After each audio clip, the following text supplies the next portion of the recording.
कौन राज को कर नमन, करो महान यह काज। आत्मज्ञान की प्राप्ति है, मंगलमय सुख साज, मंगलमय सुख साज।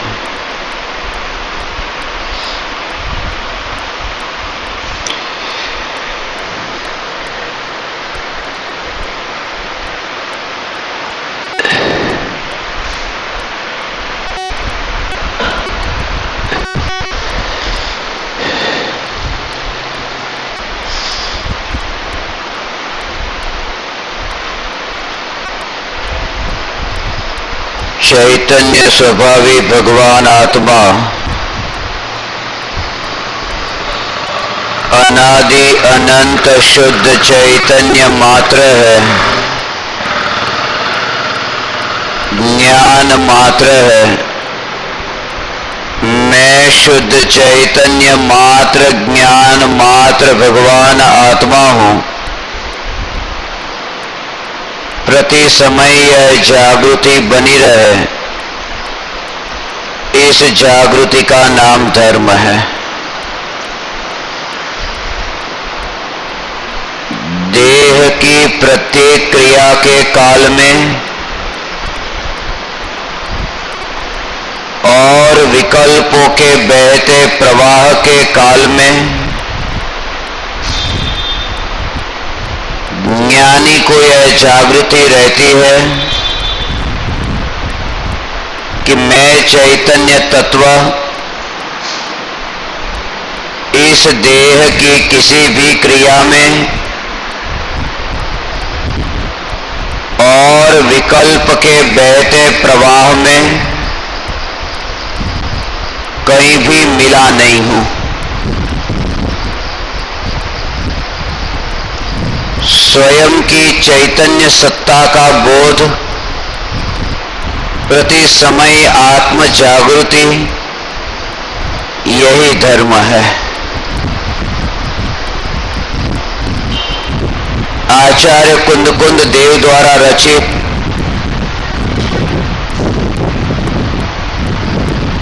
ग्रंथाधिराज समय सार की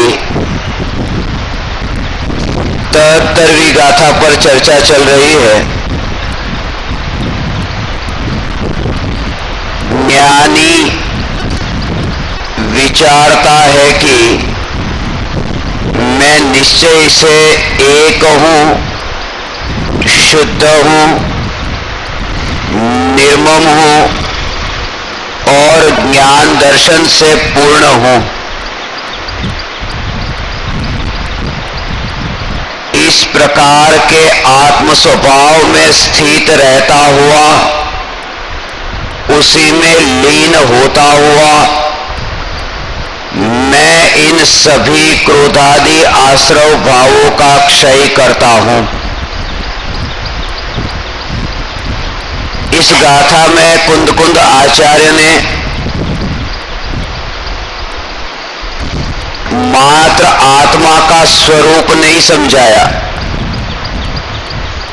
बल्कि आश्रव का नाश करने का उपाय भी समझाया है।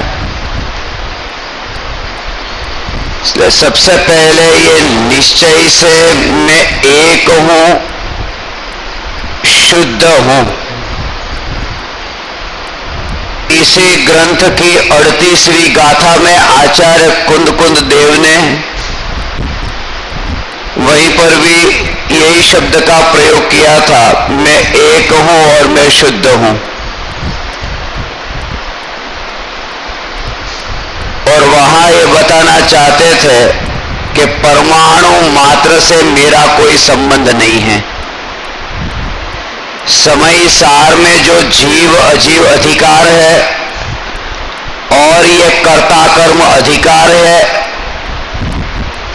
उन दोनों अधिकारों में जीव की अजीव के साथ होने वाली जो भूले हैं वे भूले बताई है। 4 प्रकार की मिथ्या बुद्धि है। एकत्व बुद्धि, ममत्व बुद्धि, कर्तृत्व बुद्धि और भोक्तृत्व बुद्धि। ये 4 प्रकार की मिथ्या बुद्धि का वर्णन समय सार के इन 2 अधिकारों में किया है।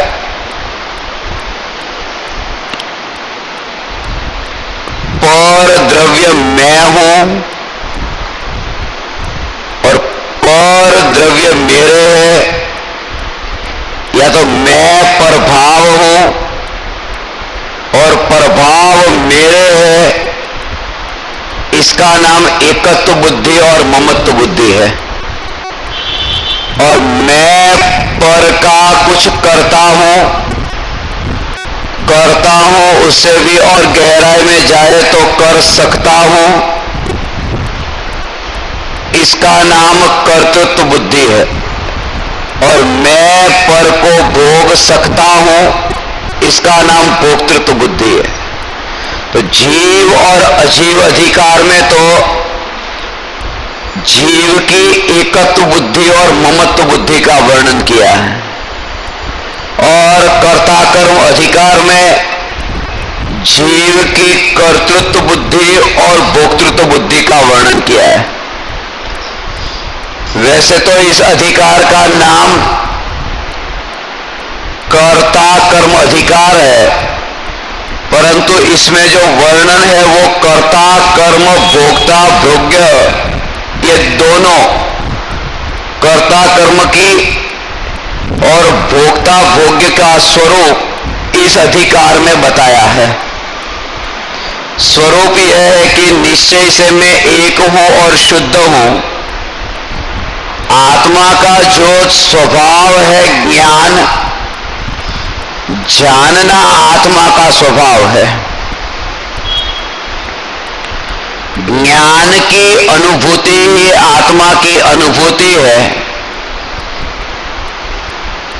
क्योंकि ज्ञान और आत्मा अलग अलग नहीं है।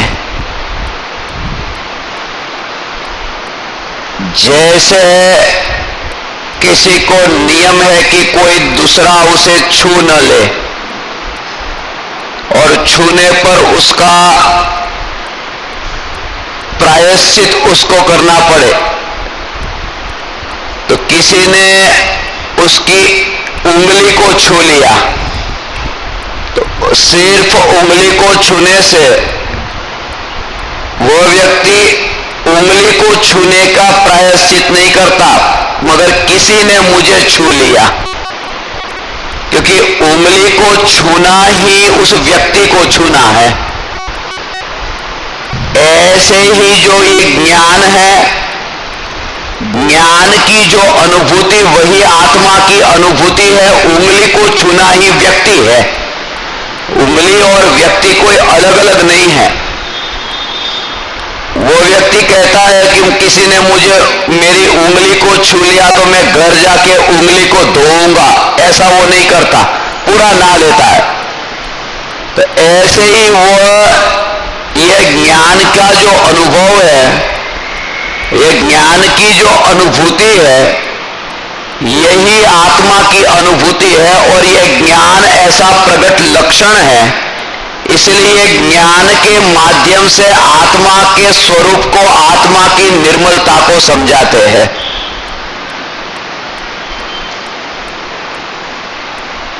मोती की माला में जैसे मोती है,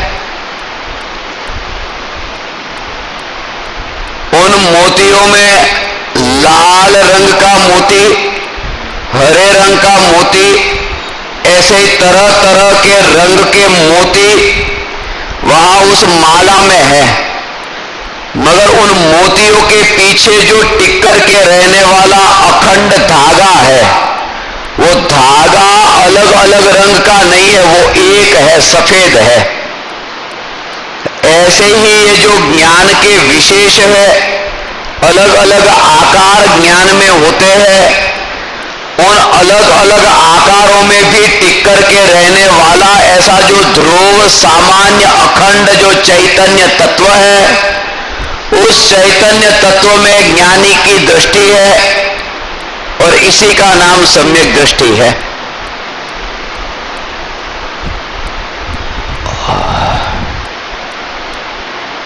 वो जो मोती है, रंग बेरंगी मोती है, उन मोतियों के कारण वो धागा है, वो धागा रंगीन नहीं हो जाता। अलग अलग ज्ञेयों के भेद के कारण ज्ञान का जो आकार तैयार होता है, वो आकार अलग अलग रूप में तैयार होता है।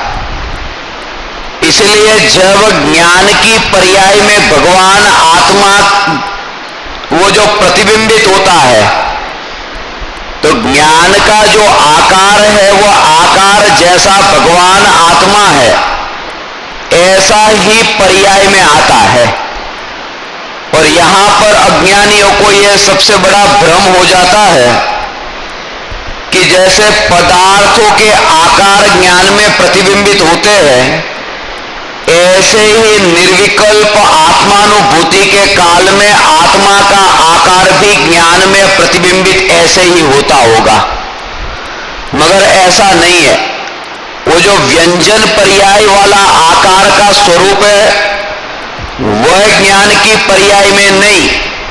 पर जब कहा कि पूरा भगवान आत्मा का स्वरूप वो ज्ञान में प्रतिबिंबित होता है, माने पूरा द्रव्य उसमें प्रतिबिंबित होता है, उसका जो स्वरूप है वो ज्ञान में जानने में आता है।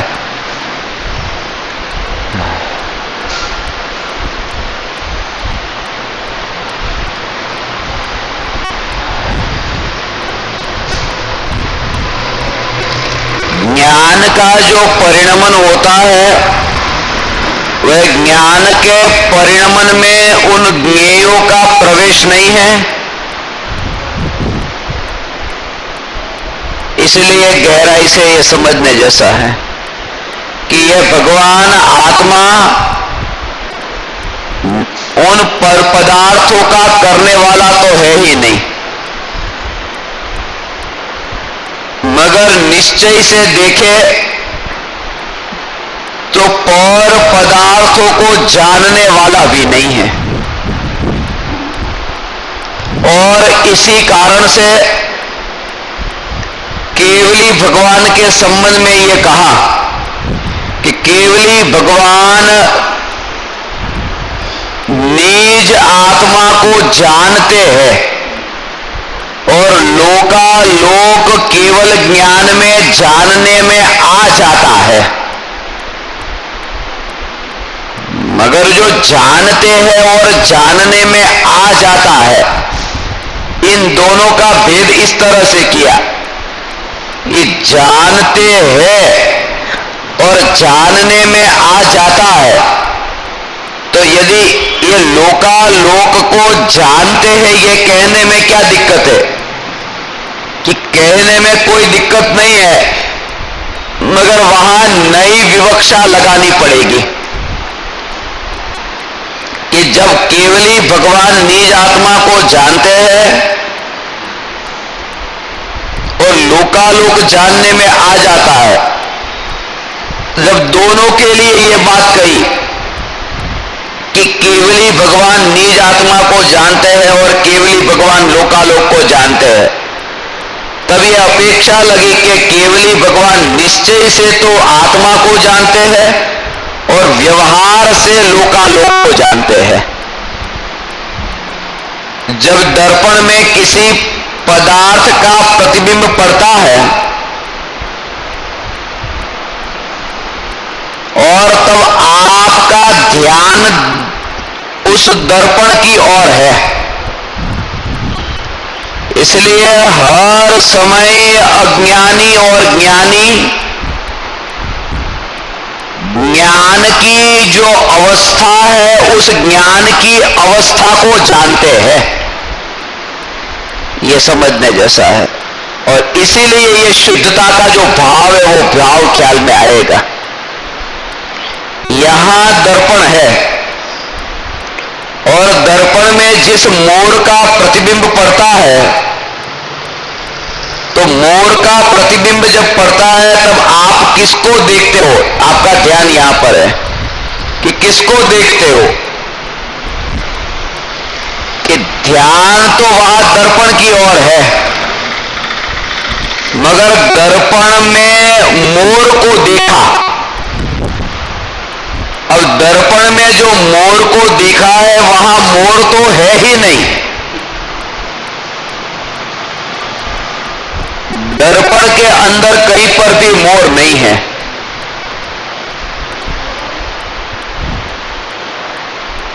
दर्पण में तो दर्पण की निर्मलता के अतिरिक्त कुछ भी नहीं है।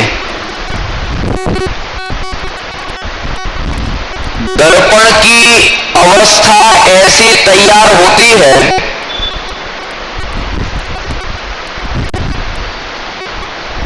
जब मोर का प्रतिबिंब पड़ता है तो मोर जैसी दर्पण की अवस्था तैयार होती है।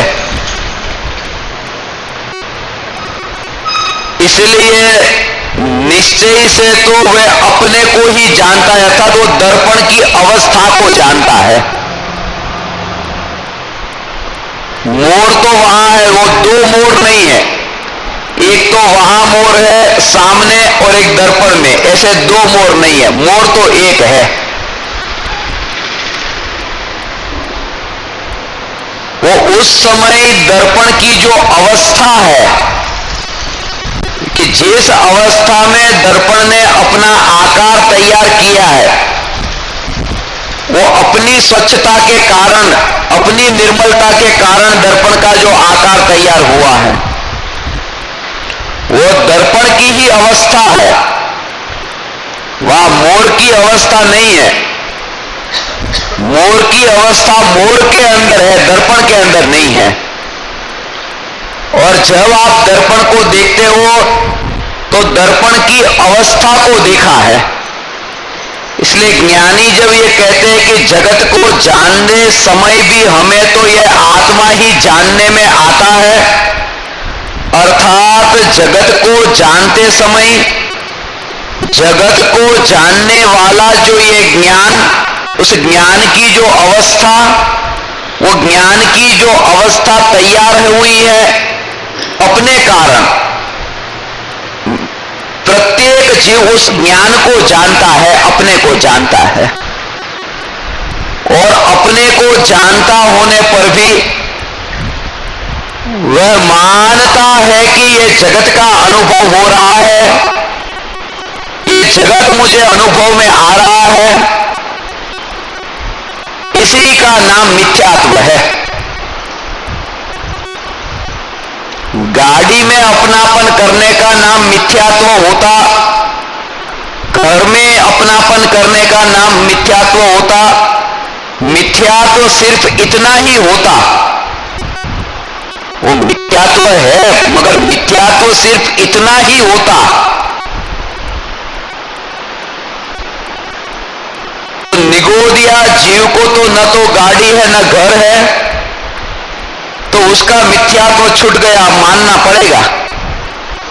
मगर उसको भी मिथ्यात्व का पोषण कैसे होता है कि प्रति समय ज्ञान की जो पर्याय, ज्ञान की जो अवस्था जानने में आती है, उसमें वह भी उस ज्ञेय की कल्पना करता है और वो सभी मिथ्या दृष्टि में ये मिथ्यात्व की परिभाषा घटित होती है।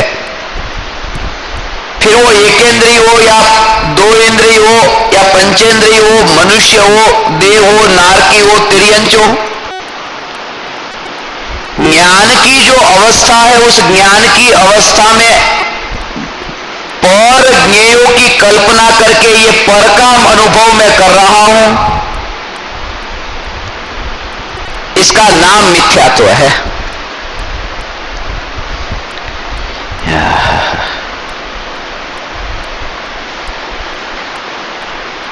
पर को जानते समय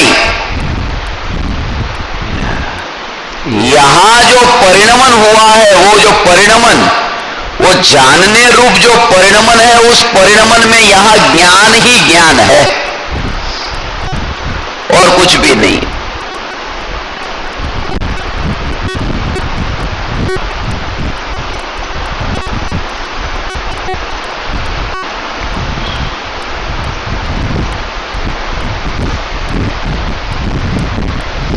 भगवान की मूर्ति लकड़ी की बनाई,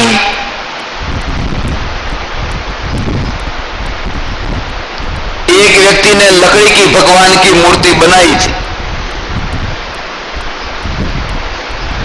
उसकी पूजा करता था। ये लकड़ी की जो भगवान की मूर्ति है उसकी पूजा करता है, उसमें मानता था यही भगवान है, यही भगवान है, यही भगवान है।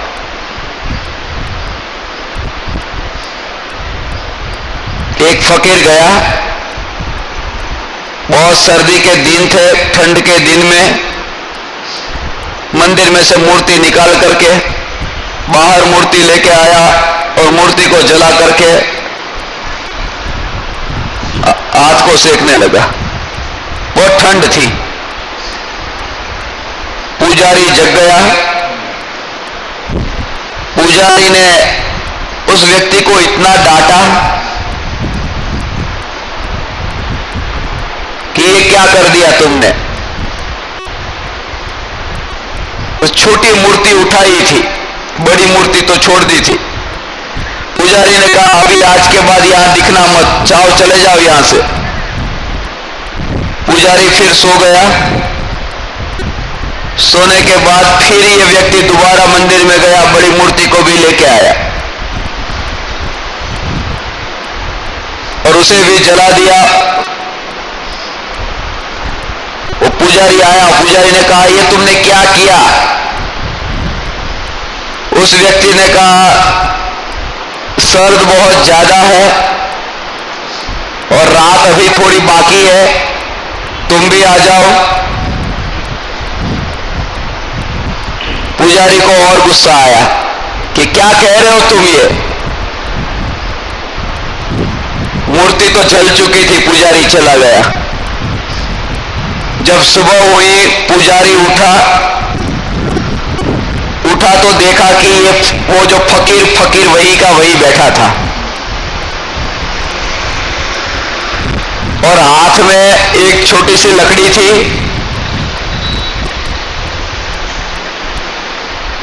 वही बैठा था। तो पुजारी आया और पुजारी भी लकड़ी लेके आया था कि चल अब यहां से, आज के बाद तुझे आने के लिए नहीं कहा था और फिर क्यों तू यहां पर है, यहां क्या कर रहा है। अब बाकी क्या बचा है, तूने ये भगवान को जला दिया। कितने सुंदर भगवान थे। वो आदमी वहीं पे फकीर बैठा है और लकड़ी लेकर के जो राख थी उस राख में लकड़ी को घुमा रहा है। पुजारी ने पूछा क्या कर रहे हो, वो उसने कहा भगवान की अस्थि को ढूंढ रहा हूं।